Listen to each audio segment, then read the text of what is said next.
आदिवासी दिनाच्या जल्लोषात आमदार राजूभाऊ तोडसाम थिरकले. पारंपरिक वाद्याच्या तालावर धरला ठेका. आदिवासी संस्कृतीच्या गौरवात लोकप्रतिनिधीही रमले.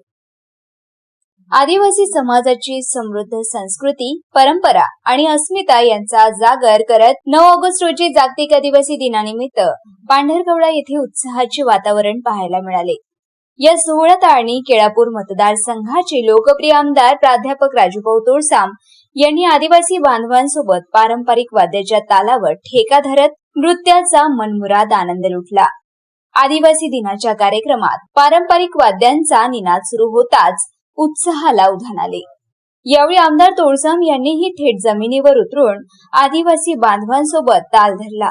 त्यांच्या उत्स्फूर्त सहभागामुळे उपस्थितांमध्ये विशेष उत्साह निर्माण झाला.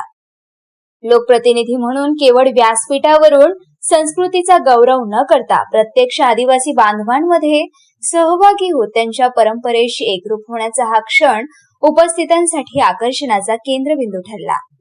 आदिवासी संस्कृती, पारंपरिक कला, नृत्य आणि वाद्यांची जपणूक करण्याचा संदेशही या निमित्ताने देण्यात आला. आदिवासी दिनाच्या निमित्ताने पांढरकवडा येथे झालेला हा उत्साहपूर्ण सोहळा आदिवासी अस्मिता, सांस्कृतिक अभिमान आणि सामाजिक एकतेचा सुंदर संगम ठरला. आमदार राजूभाऊ तोडसाम यांच्या नृत्याचा क्षण उपस्थितांनी आपल्या मोबाईल कॅमेऱ्यात कैद केला. मारेगाव वार्ता वाजिद कुरेशी, पांढरकवडा, यवतमाळ.